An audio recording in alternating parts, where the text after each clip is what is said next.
Hello बच्चों, क्या हाल चाल। बढ़िया एकदम। कैसे हैं आप लोग। तो हमने कंजर्वेशन ऑफ एनर्जी कर लिया था। आज हम एक काम करते हैं, उस पर बढ़िया बढ़िया से अच्छे आपको प्रैक्टिस कराने वाले स्कूल वाले न्यूमेरिकल करते हैं, जिससे आप सारी न्यूमेरिकल कर पाओ अगर आपके सामने कोई स्कूल लेवल पे न्यूमेरिकल आ जाए। ठीक है, चलिए शुरू करते हैं। पहले एक बेसिक सा न्यूमेरिकल कर ले। एक छोटा सा बेसिक सा न्यूमेरिकल करते हैं पहले। सपोज करो कि एक स्प्रिंग है, एक स्प्रिंग है, ठीक है। एक स्प्रिंग है, हम उसको x डिस्टेंस के लिए स्ट्रेच करते हैं।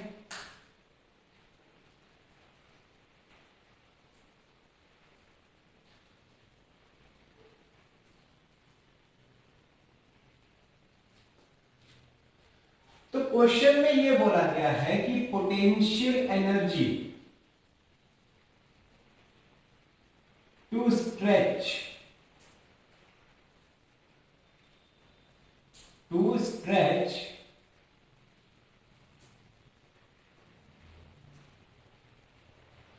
Up to x is 10 joule. यानी कि इतना काम करने के लिए 10 जूल पोटेंशियल एनर्जी चाहिए हमें। तो इससे हम ये देख सकते हैं कि half k x square is equals to 10 joule. ये बात तो साफ हो गई इससे। यही तो होती है पोटेंशियल एनर्जी। क्वेश्चन है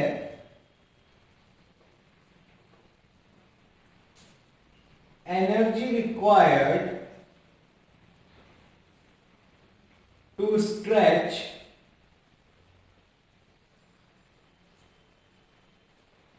अप टू 2x। यानी कि 2x डिस्प्लेसमेंट, यानी इसको थोड़ा सा अगर हम आगे खींच दें, ये टोटल 2x हो जाएगा। 2x खींचने के लिए कितनी एनर्जी, पोटेंशियल एनर्जी होगी। अच्छा, 2x खींचने के लिए पोटेंशियल एनर्जी होगी हाफ k इंटू 2x का स्क्वायर।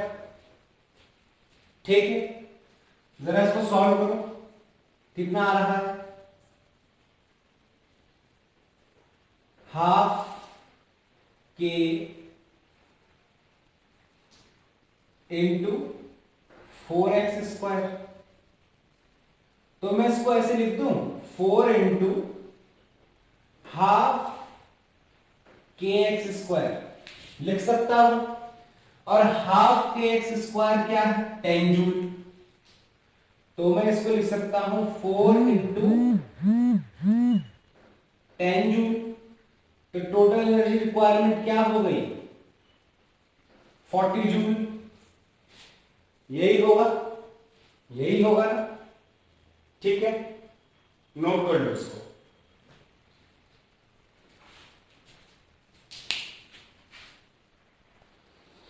दूसरा क्वेश्चन देखते हैं बच्चों। पहला तो बहुत बेसिक था, दूसरे में देखो। एक गाड़ी है आपके पास,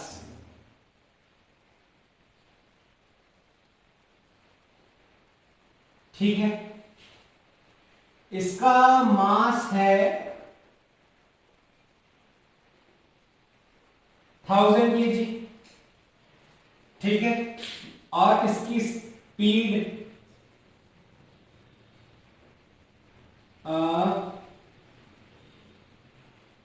100 मीटर पर सेकेंड। 100 मीटर पर सेकेंड की स्पीड से ये इस डायरेक्शन में आ रही है।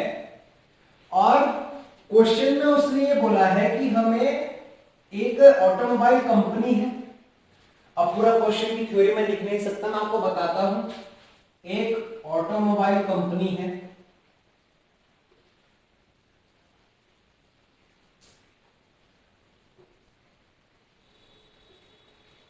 वो स्टिम्युलेट कर रहे हैं एक्सीडेंट्स को ताकि वो सेफ्टी देख सके।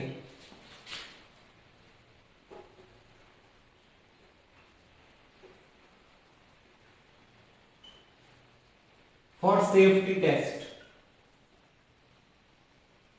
उन्होंने एक सैंपल कार उठाई जिसका मास 1000 केजी था और उसकी स्पीड है 100 मीटर पर सेकेंड, और जब वो टकराएगी किसी चीज से तो वो उस पे स्प्रिंग एम्बेडेड है, ठीक है। तो उन्होंने ये पूछा है कि जब ये कार यहां पर टकराएगी तो मैक्सिमम कंप्रेशन कितना होगा।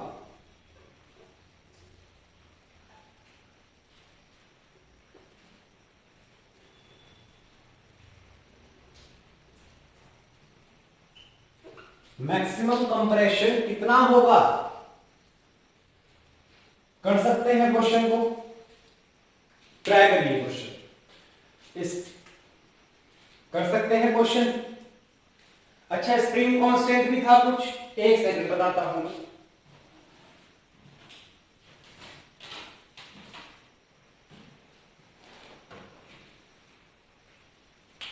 आपका स्प्रिंग कांस्टेंट है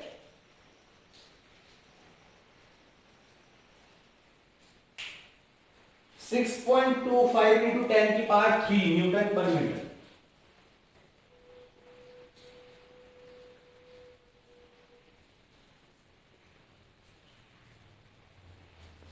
ये है आपका स्प्रिंग कांस्टेंट, कर सकते हैं इसको, आसान है, आसान है। पॉज द वीडियो, 1 2 3 4 5 हो गया। चलिए हम देखते हैं, ये गाड़ी यहां पर टकराई आकर, तो मैक्सिमम कंप्रेस कब तक करेगी ये इसके, जब तक इसकी पूरी काइनेटिक एनर्जी इसकी पोटेंशियल एनर्जी में कन्वर्ट नहीं हो जाती। कंजर्वेशन ऑफ एनर्जी क्या कहता है, एनर्जी कैन बी ट्रांसफॉर्म्ड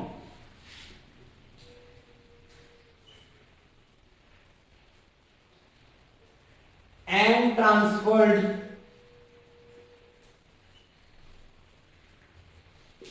तो ये अपनी कोई काइनेटिक एनर्जी लेकर आ रही होगी और ये अपनी काइनेटिक एनर्जी स्प्रिंग को ट्रांसफर करेगी टकराने के बाद, प्लस ट्रांसफॉर्म होकर स्प्रिंग में चली जाएगी वो एनर्जी। और जब तक इसकी काइनेटिक एनर्जी जीरो होके पूरी की पूरी इसमें कन्वर्ट नहीं हो जाती तब तक वो प्रेस करती रहेगी। तो मैक्सिमम कंप्रेशन के केस में जो गाड़ी की पूरी काइनेटिक एनर्जी थी वो पूरी पोटेंशियल एनर्जी में कन्वर्ट हो गई। तो यानी kinetic energy equals to potential energy, जो ये वाली कंडीशन होगी, ये वाली कंडीशन,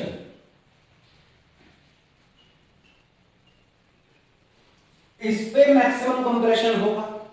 आया समझ? जब पूरी काइनेटिक एनर्जी गाड़ी की पोटेंशियल एनर्जी में कन्वर्ट हो जाएगी, यानी कि जो काइनेटिक एनर्जी थी कार की वही अब पोटेंशियल एनर्जी है स्प्रिंग की, उस केस में हम कह सकते हैं कि मैक्सिमम कंप्रेशन होगा। अब काइनेटिक एनर्जी क्या होती है, half m v square. Potential energy क्या होती है, half k x square. Half से हाफ मर गया, एम की वैल्यू क्या है 1000 इंटू वी स्क्वायर, 100 इंटू 100, इधर 6.25 into 10 power 3 into x square. तो 10 की पावर 3 से ये तो कट गया, ठीक है। X square is equals to 100 into 100 upon 6.25, यही होगा, यही होगा, यही होगा ना। जरा इसको सॉल्व करें, जरा इसको सॉल्व करके देखते हैं एक बार, क्या आएगा इसका आंसर।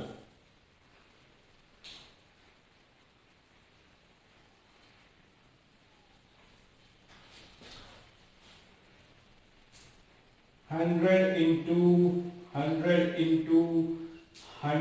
अपॉन 625, तो ये तो हो गया 100 स्क्वायर इंटू 10 स्क्वायर अपॉन 25 का square, 100 square into 10 square upon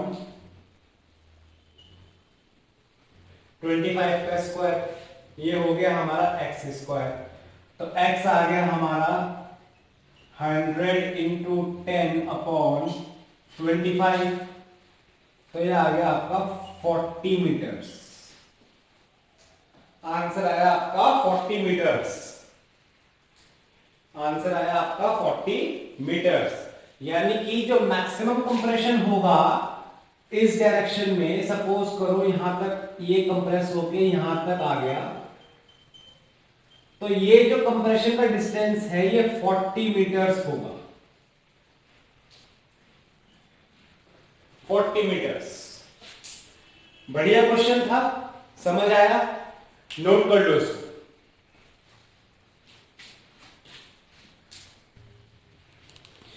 third question देखते हैं बच्चों।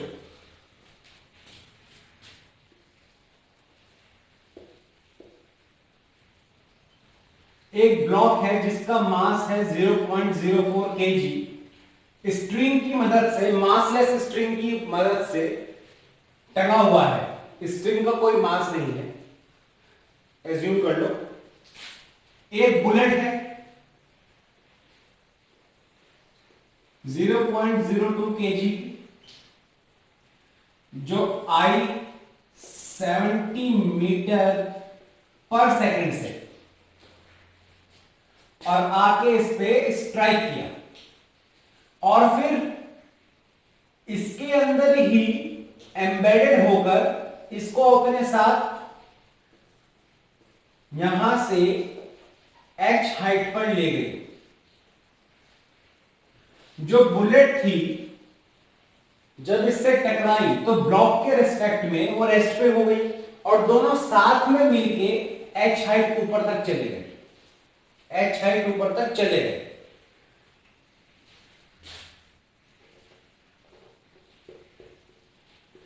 Bullet strikes and gets embedded into the block, and together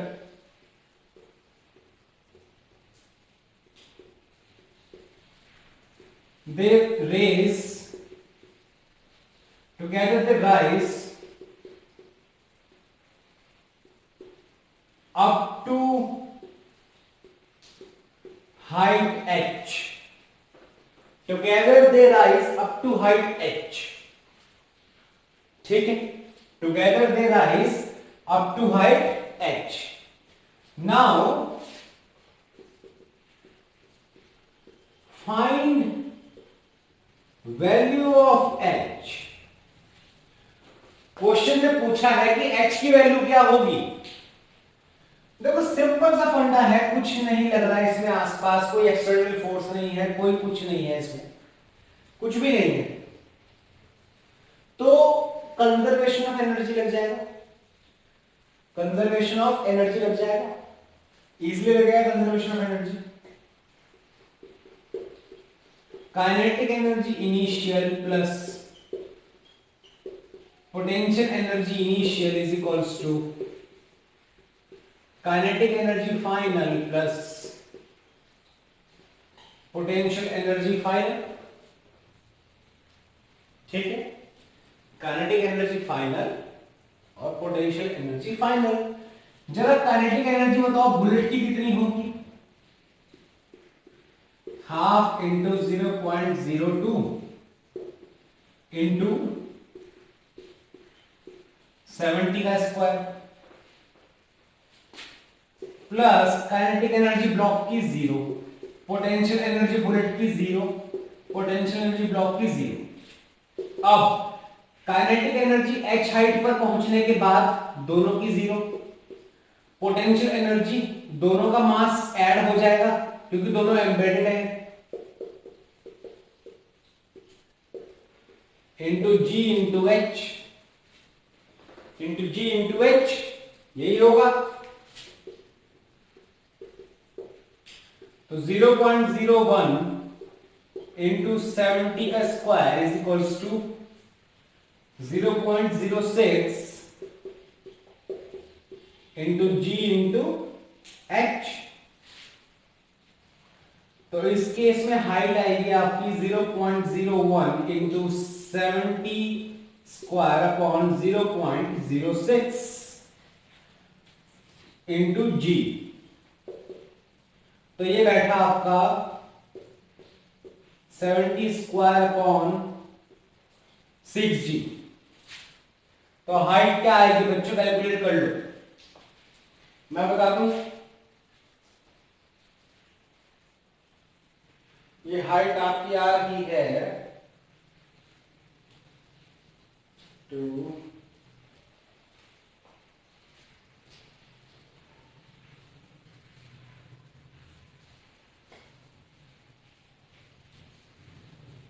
okay.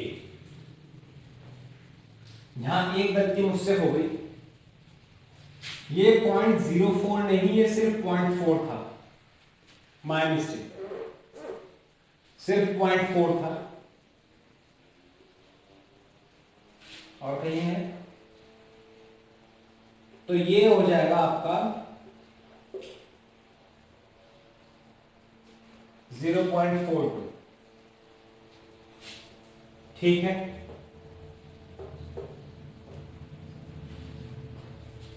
तो यहां पे हाइट जो आपकी आ रही है वो आ रही है 0.75 मीटर।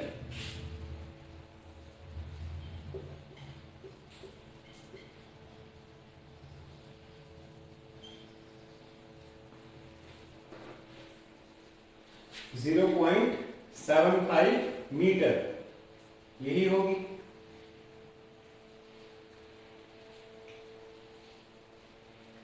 यही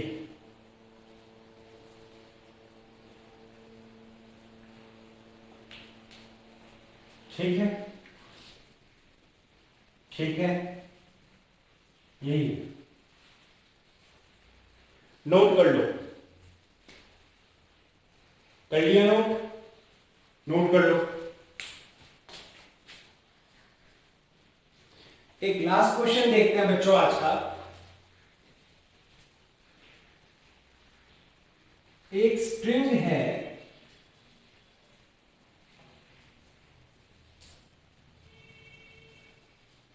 जो बंधा हुआ है, जिसकी लेंथ है आपकी 1 मीटर और इसके एंड पे 50 ग्राम का मास बंधा हुआ है। उसको हमने रिलीज करा और वो यहां पर आ गया, यहां से यहां पर आ गया। तो हमें बताना है कि यहां से यहां जब वो आया तो उसकी स्पीड लोवेस्ट पॉइंट पर कितनी होगी। वो ए पॉइंट पर था, string from point A is released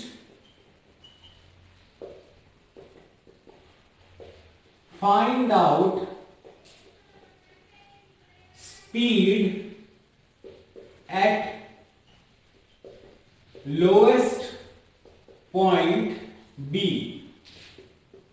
ये B पॉइंट, जब स्ट्रिंग की लेंथ 1 मीटर है तो ये भी लेंथ 1 मीटर होगी और ये हाइट भी है, यानी कि हम कह सकते हैं कि ये 1 मीटर हाइट पर ही था।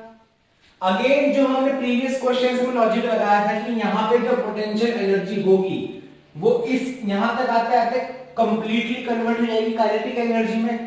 तो यहां पर जो पोटेंशियल एनर्जी थी mgh वो यहां के काइनेटिक एनर्जी में कन्वर्ट हो गई।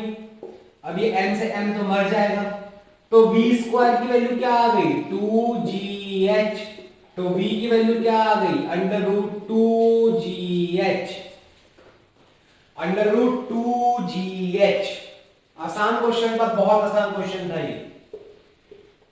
लगाओ 2 इंटू 10 इंटू 1, तो v की वैल्यू आ गई √20, तो ये आ गया 4 इंटू 5, तो v की वैल्यू आ गई 2√5 मीटर पर सेकेंड, 2√5 मीटर पर सेकेंड, 2√5 मीटर पर सेकेंड। आई होप आपको ये 4 न्यूमेरिकल समझ में आए होंगे बच्चों। ये अगेन मैं वही बात कहना चाहूंगा कि न्यूमेरिकल्स मेरे पास कराने के लिए कम से कम 8 से 9 न्यूमेरिकल थे, लेकिन 8 से 9 न्यूमेरिकल कराना अगर मैं एक एक लेक्चर में करने लगा तो थोड़ी प्रॉब्लम हो जाएगी, क्योंकि मुझे सिलेबस भी कंप्लीट करना है, उसके बाद एडिशन एक्सरसाइज एनसीईआरटी की भी करनी है, और अलोंग विद इट हमें मैथमेटिक्स का सिलेबस भी धीरे धीरे कंप्लीट करना है। तो मेरा टारगेट है कि नवंबर तक हमारा फिजिक्स कंप्लीट हो जाए और दिसंबर एंड तक हमारी मैथमेटिक्स कंप्लीट हो जाए। किसी तरह से ऐसा हो पाए तो बहुत अच्छी बात होगी। तो इसलिए मैं बहुत ज्यादा न्यूमेरिकल्स एंगेज नहीं कर पाऊंगा अपनी वीडियोस में। अगेन मैं आपसे कहूंगा कि खुद प्रैक्टिस करिए, आप खुद करेंगे तो आपका कॉन्फिडेंस लेवल बूस्ट अप होगा, क्लैरिटी ऑफ थॉट होगी आपके माइंड में, बहुत ज्यादा बेनिफिशियल होता है अगर आप खुद से न्यूमेरिकल्स लगा रहे हैं। सिर्फ और सिर्फ एनसीईआरटी और एसएल अरोड़ा के गिवन एग्जांपल्स आप पढ़ लेंगे तो आपका काम हो जाएगा। एचसी वर्मा थोड़ा अपर लेवल हो जाता है इफ इन केस आप थोड़ा जेईई मेंस की तरफ टिल्ट कर रहे हैं। ऐसा नहीं है कि एचसी वर्मा के न्यूमेरिकल सॉल्व नहीं हो सकते, मैं भी कोशिश करूंगा एचसी वर्मा सॉल्व कराने की, अगर टाइम बचा तो। अगर टाइम हमारे पास बचता है तो हम एचसी वर्मा ट्राई करेंगे, वरना एनसीईआरटी तक मैं सब कुछ करा दूंगा और स्कूल लेवल की एक बेसिक प्रैक्टिस मैंने आपको करा दूंगा, प्लस पूरा मटेरियल मैं आपको दे दूंगा नोट्स का। मैं इतना ही कर सकता हूं फिलहाल, क्योंकि इतना ही टाइम मैं निकाल पा रहा हूं और मैं चाहता हूं कि जितना मेरे पास टाइम हो आपके लिए उतना मैं आपको बेनिफिट दे सकूं। उसके अलावा आपको खुद से थोड़ी प्रैक्टिस करनी होगी बच्चों, क्योंकि थोड़ा एफर्ट अगर मैं दे रहा हूं, मैं अगर सिर्फ 40% एफर्ट दे रहा हूं तो आपको 60% एफर्ट अपने ऊपर देना होगा। ठीक है, अगले लेक्चर में हम पढ़ेंगे पावर के बारे में और एफिशिएंसी के बारे में और उनके न्यूमेरिकल्स के बारे में। ठीक है, तब तक के लिए अपना ध्यान रखिए। Thank you.